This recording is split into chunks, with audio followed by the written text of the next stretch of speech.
Hey, welcome to the Home Healthcare Today show. It is April, and April is Mental Health Awareness Month, and I'm your host, Dr. Cleamon Moorer. Making every promise complete.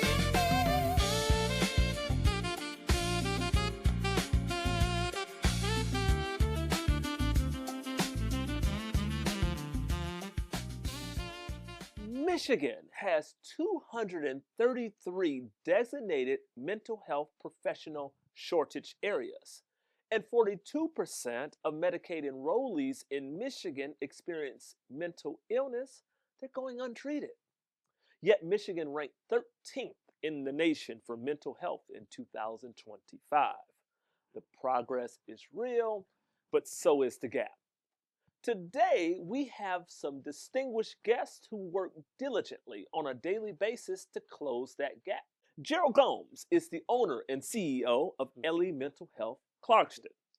Gerald is a first generation American born of Cape Verdean immigrants in Rhode Island. Gerald holds a BS in engineering from Kettering University and a Master's of Science in Engineering from the University of Michigan. Gerald has extensive experience in the automotive industry in engineering innovation. He invested in Ellie Mental Health to expand access to destigmatize mental health care. And Gerald is a brother of Kappa Alpha Psi Incorporated. Joining Gerald from Ellie Mental Health is Kayla Tuttle, licensed professional counselor and therapist. She is the clinical director and mental health educator of Ellie Mental Health in the Ann Arbor area. She specializes in trauma-informed care using EMDR and internal family systems and expressive therapies. She is the founder of Brainy Geek, a mental health education initiative blending psychology, neuroscience, and pop culture. She's an active community speaker and a psychoeducator across Southeast Michigan. Kayla and Gerald, welcome to the Home Healthcare Today show. Thank you. Really appreciate it. All right, team. Now, I went over some stats there about 233 areas across the state of Michigan that are designated to have mental health shortage in terms of access to counselors. We talked about 42% of Michigan residents that are recipients of Medicaid but just don't have coverage. As I think about, Gerald, you coming from the engineering background, Kayla, you being a licensed professional counselor, how does that shortage and gap sit with both of you? So for me personally, it's quite troubling, right? And one of the things with investing in the clinic was having more therapists available to provide that care. We're in Clarkston, but you can extend your reach using telehealth. The only challenge with that is some people really want to have a professional that they can see in person. And that's where we need to figure out how we can really address that. You know, if you approach these more rural areas or in the city where people want to see a therapist, but they can't get to them. How do you fix that problem? And I think some more thought needs to be put into that. Thank you, Gerald. Absolutely. Absolutely. I'll build off of that. Yeah. So Okay. I think of the insurance piece, it's really hard, especially with Medicaid coverage, that so many people, they don't really have an understanding of their benefits and what exactly that their coverage covers. At our clinics, we do a really good job of verifying benefits and making sure that they're really clear on what they're going to expect to pay for cost per sessions and things like that. We also have an internship program where folks can see someone pro bono if they are struggling financially or need access to care. So we try to really bridge that gap as much as we can within our clinics. It's incredible. It's incredible. Okay. We're going to delve back to insurance later on in the episode because our sponsor, the sponsor of the Home Healthcare Today show, is Meridian Health Plan in Michigan. So we're going to definitely delve back after our first commercial. But Gerald, your story, going back to you personally, your story is quite interesting, right? First generation American, born of Cape Verdean immigrants in Rhode Island. You came to Michigan to attend Kettering University in Flint. You went to the University of Michigan for a master's degree in engineering. You built a career around automotive innovation. What got you to invest into a mental health clinic? Walk us through that journey.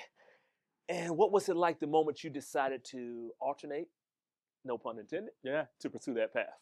Yeah, it was really interesting what happened. So a franchise broker called me, Okay. and they gave me a number of options. They were asking me what's important to me. Yes. They had about 10 different questions that they went through, and then they provided me with options. Okay. They provided me with a number of different franchises to invest in. Sure. We whittled that list down to 5 different companies, Okay. whittled it down to 3, and Ellie made it to the top 3 just because mental health was always important to me. And when I started evaluating the different companies, Mm-hmm. I really had a connection to Ellie. But then it wasn't only about me. At the end of the day, Ellie had to decide that I was the right fit. Absolutely. And ultimately that just boiled down to one, the stigma Yep. that I talk about all the time and that Sure. I want to get rid of it, Mhm. and affecting positive change. And I Absolutely. couldn't think of a better way to affect positive change Yeah. than investing in a mental health clinic. Very nice, Gerald. So I'm going to dive a little deeper into that track. So, being educated in Flint, attending school in Ann Arbor, leading a very successful career as an engineer throughout the Michigan area and making rotations around the country and around the world as far as that goes. What did you see missing in this community? Um, I think the greatest challenge is really just expanding that footprint, Mhm. right? Yeah. When the community that I'm investing in Clarkston, they do have representation there. Yes. There's a number of different clinics, but we wanted to bring the energy of an Ellie Yeah. to that location, Yeah. and I think that was pretty different. So, Absolutely. Okay. Thank you, Gerald. yeah. Kayla, so licensed professional counselor, this platform Brainy Geek, looking at therapy as well as popular culture. Mhm. What makes that work? Yeah, I am very lucky in that I Yep. get to sit across the room from people every day and Yeah. hear their stories. Yeah. And so much of media and pop Yep. culture is built on someone's story. Yep. Sometimes it's looked at as like the hero's journey, if you're familiar with superheroes or any really modern day telling of any story. But there's just something so empowering about finding and owning your story to make meaning of your experience. And I think that's what really resonates with a lot of people. And if you can make it apply to them as something that they're interested in already, but make it more mental health coded, then it can really get the message across easier. Absolutely. And I think prior to the cameras rolling, we were talking about pop culture and some of those themes, and perhaps people live vicariously through music, movies, books. We had a slant there with the 90s track of Ghetto Boys. My mind's playing tricks on me, right? So you're repeating those lyrics and you say, hey, is my mind like really playing tricks on me? All right. So we got a few more minutes here before the commercial. Gerald, getting back to that philosophy of Ellie having a presence in 36 different states and you electing to bring Ellie to Southeast Michigan, what does it feel like to span, right? To span here in Michigan across the state, considering that you work for leading automotive organizations that had presence everywhere? What does that simulation look like in mental health? So you're talking about in terms of bringing it to the community. Yes, sir. It has been a wild and humbling journey to come from a technical space like mine and the focus and how we do business versus the mental health space. And there's been a lot for me to learn personally. And on the growth side, I think I've probably grown more than anything else in that regard. But leave it to the team, leave it to experts like Kayla to really shepherd the clinical side of the equation. And move myself to the back in the operations, and that's where the engineering side of it, comes into play. But you really need, at the end of the day, a very strong clinical team to get great care out into the community, and without that, it doesn't work. Absolutely. So I've been very lucky to have some really great professionals on the team. Very good. Absolutely. All right, Kayla, I'm sure you can echo those sentiments. Being a great team member and team leader. All right, off the cuff, right? As you all think about impact in the community, impact in individuals or within families that you serve, what's a great testimony, a great experience of being able to help an individual, family, move the needle within mental health? I get to see that every day, which is why I do what I do and why I love it, especially working with trauma. Yeah. I think one of the biggest things I focus on is generational trauma. Okay. And really, like, if you can help even one member of any system, whether that's a workplace, whether that's a family, or even in a conversation, like in a room where there's multiple people, if you can impact one person and leave them with a nugget of wisdom regarding mental health, or just making them feel a little more like they matter and belong in a space, then that's how we can help heal systems and larger groups of people over time. Love that. I love that. All right. So on the Home Healthcare Today show on a weekly basis, we dive into topics like mental health awareness and physical health and the like. But we understand that professionals are operating in this space 365 days out of the year. Likewise, for the individual that may be struggling or having a challenge, right, with mental health or physical health, that's also a daily 365 day a year challenge and opportunity. Kayla and Gerald, what are we seeing in the communities as related to the greatest need for mental health? What are some of those challenges? And especially in communities that have been historically underserved. What I would first touch on is the ability to finance that care, right? Yep. The therapists Yes. are compensated for their time. Yes. And it becomes a question of, do you have insurance and do you understand your benefits? Yes. The next level of that is, if you do not, then what is another mechanism? That other mechanism is, you can pay yourself. You can leverage, like Kayla said, an intern where you get free care. But then the challenge becomes, again, how do you get there? Yes. Right. And so that doesn't change. And those, like I said earlier, those are things that need to change in order for things to improve. But Absolutely. So but that's probably how to answer that. so the finance and the how to, right? Yeah. For a lot of folks out there. And Ellie Mental Health, you guys are helping to mitigate those barriers, right? Okay, how about you? Same question. Yeah, I'll build on the accessibility piece. We really try to make everything as accessible as possible. I know I've worked at other clinics, and Ellie probably takes the most insurances of any clinic I've ever worked at, which we really try to continue access. We're constantly trying to get paneled with new insurances just to bridge that gap of care and have more options for people. And we really try to focus on accessibility in all forms. Even our building spaces, they are ADA compliant and accessible. So if there are like disability challenges, people can get in. We also have access to telehealth as well. If someone can't drive or is fearful of driving, or that's a barrier. So there's always just different options for people depending on what their needs are. Awesome. I love it. I love it. I love how not only are you all thinking about the need that an individual has once they get on a screen for telehealth or into an office setting, but you're thinking about along the way how to mitigate those barriers for folks. All right, folks, we're headed to a commercial. On the other side of the commercial, we're going to go even further in this mental health awareness conversation. We're even going to talk about something called positive psychology, where we understand that mental health is for everyone. We'll be right back. Spring is a beautiful time in Detroit and Southeast Michigan. American Advantage Home Care brings that energy, joy, and vitality of the season right into your home, coupled with skilled home health care services. Our world-class team of clinicians can help you to thrive, maintain, and rebound in the comfort of your own home. Finding a home health care agency more compassionate and caring than American Advantage Home Care is a long shot. Hey, back at it for this mental health awareness episode of the Home Healthcare Today show. And yes, Ellie Mental Health is here joining us today, Gerald Gomes and Kayla Tuttle. All right, we're picking back up. Prior to the commercial, we talked a little bit about insurance, and we talked about some other challenges and opportunities and what Ellie Mental Health is doing in this space. Mind you, the Home Healthcare Today show is sponsored by Meridian Health Plan in Michigan. Care above all else. Gerald, we talked about positive psychology. I alluded to that prior to the commercial because we focus on the fact that in many cases, a person may believe something has to be wrong to quote unquote pursue counseling.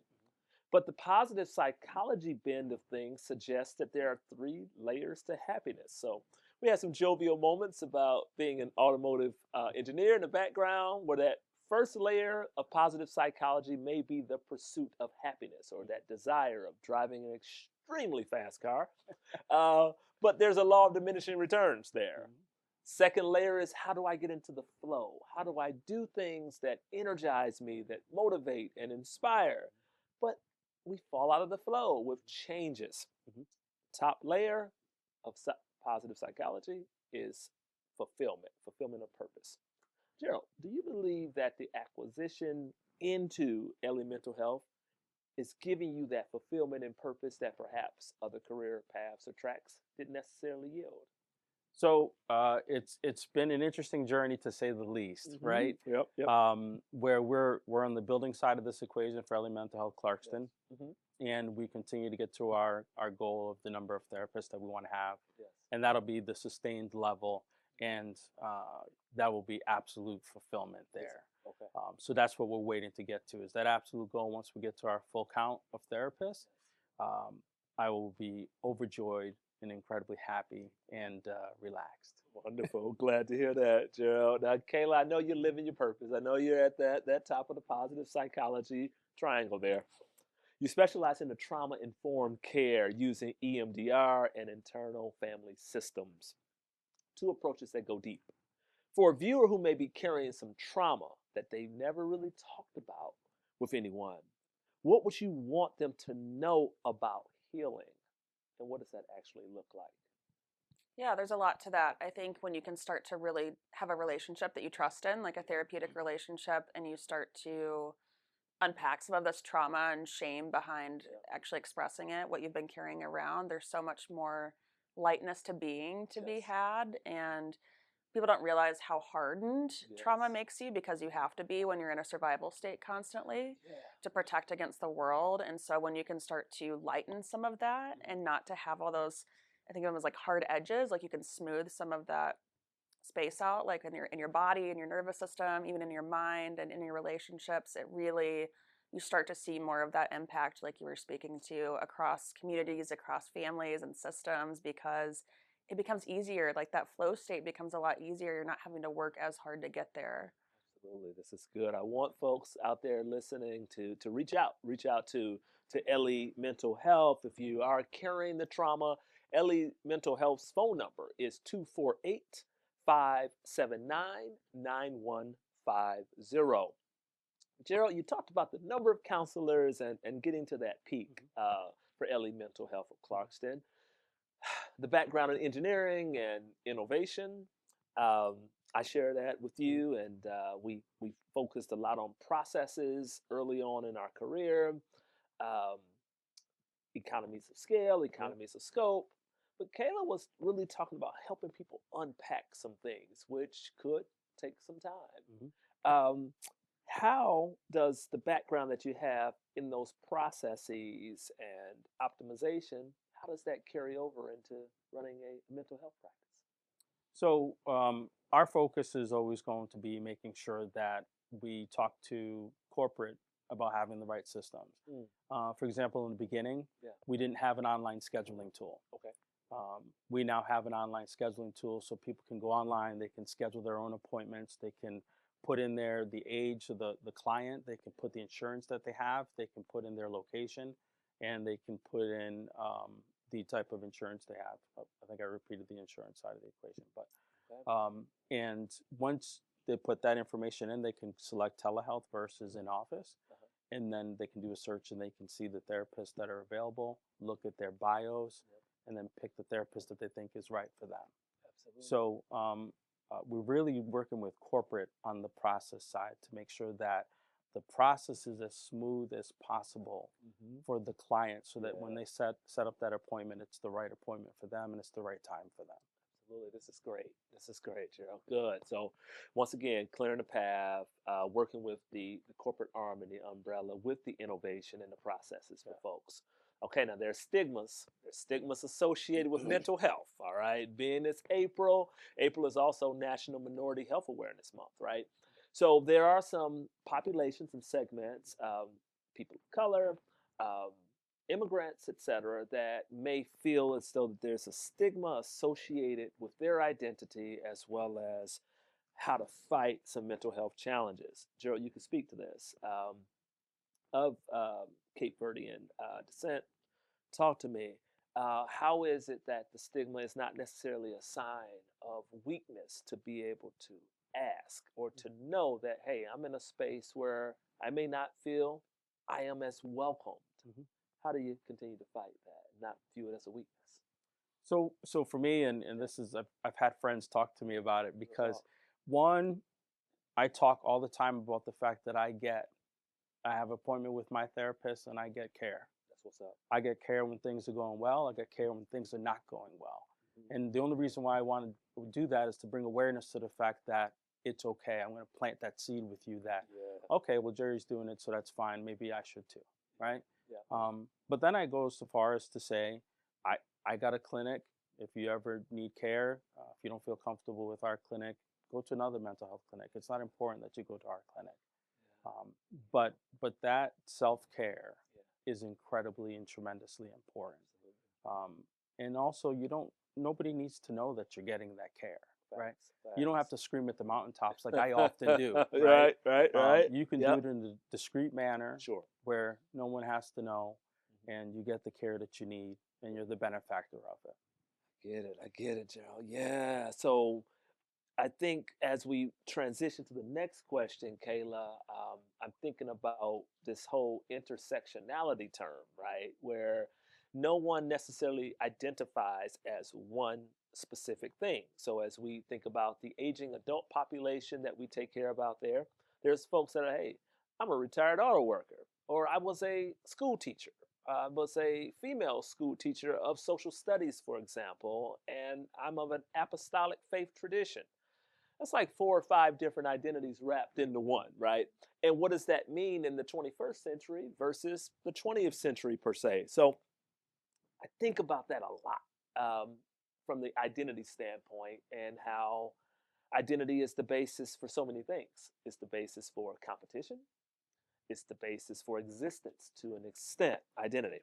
Now, how do we reconnect, Kayla, people to their identity or multiple identities to help build resilience, live more authentically? Like, I can be 6 or 7 different things. I could be a healthcare entrepreneur and a engineer, right? Of Cape Verdean descent. I could be a mental health counselor that looks at being an innovator and building out a platform like Brainy Geek, right? How do we help people in so many areas around the state that may not have access to the care? How do we scale that kind of deep personal work so that it reaches people beyond the walls and beyond our studio here at the Home Health Care Today Show? Yeah, I think Gerald kind of spoke to our systems at Ellie and how we do that on a care level. But to me, it's really about relationships and having conversations like we're having today. And I feel like as a society, I call it like we're feelings phobic a little bit, and we're like so scared to ask people about how they're doing or deeper questions. And every day, I'm sure someone encounters someone where you go, "How are you? I'm good. I'm fine. I'm okay." Like those are the acceptable answers. True. We could dig a little deeper, and that doesn't mean that you have to unpack your trauma and go through your life story with every person, but maybe there's a middle ground to be had there of, hey, I'm kind of struggling, but I'm working it out, and here's how I'm doing it. But just being a little bit more honest and open, and I think that's how we really work on those values of authenticity within that. Absolutely. So building the relationships, kind of opening it up, talking it through, right? Like, hey, identity does matter. And if I just need to talk it out, talk through it with someone, I need to just pick up the phone and do that and reach out to Ellie Mental Health. Okay, there's folks that are watching this like, hey, Dr. Moore, I'm watching the show, man, but I can't afford counseling. I don't know what the back of my insurance card says, right, as related to what my benefits are. Let's go there. If you think you can't afford it for someone out there, right, what can you all say to them? Where do they start? I might even have some folks that are scared. Like, you know what, man, if I start talking to somebody about what's going on, man, they might share it with someone, right? Or they might want to bring my family in for a family consultation, etc. People may be scared. What's the first step for someone that's fearful? And then we'll go back to the finance piece, Gerald. But Yeah, I would just like to eliminate the client-centered care piece first Okay, of all. let's So do that. we as therapists are bound by confidentiality. We're very Yes. clear about informed consent and the Yeah. limits to that. Yeah. It's everything that you tell your therapist is confidential by That's right. law, Uh-huh. barring a few Yeah. safety concerns, Sure. which we would walk through with any Okay. client. But you really get that benefit of someone not being involved in your life that is truly just there for you. They're not like connected to your family, your systems, your communities, and they really are just cheerleading you and championing you into whatever your goals are. So you really get that piece. This is good. Thank you. Thank you very much. That helps. Gerald, the financial piece. And on the financial piece, just Yeah. to circle back to what Kayla said, we have, of course, your insurance where we can do verification of benefits. We have self-pay. We have interns, which you can see pro bono. So we have the whole range to offer at our clinic. So if you give us a call, we can get the best fit for you. I love it. I love it. All right, folks. So, going back to one of Kayla's earlier comments about, we're in this feel things society. Emojis just don't get it, right? Because some emojis are a question mark, right? That's okay. Final question with that segue to question mark. Final question for both of you. It's Mental Health Awareness Month. One message that you want every Michigander watching right now to take away with them. So with you, Gerald, we'll wrap it up. All right. So for me, it's a simple thing. I've been seeing my mental health therapist when things are good, when things are bad.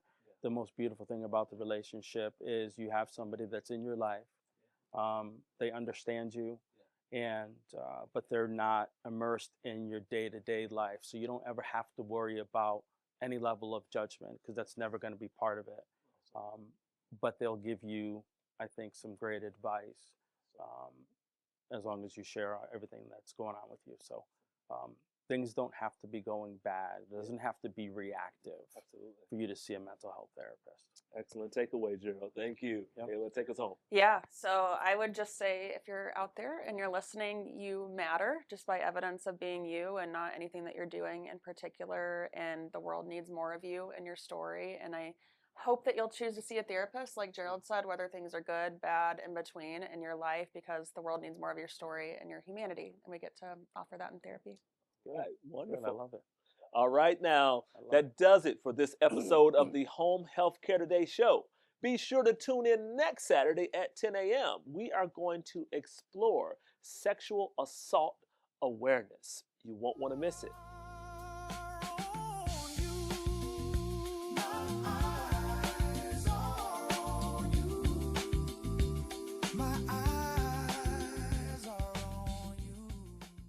Every Saturday at 10 a.m., we bring the Home Healthcare Today show, hosted by Dr. Cleamon Moorer and sponsored by Meridian Health Plan in Michigan. We bring health and wellness topics straight to you. Tune in at 10.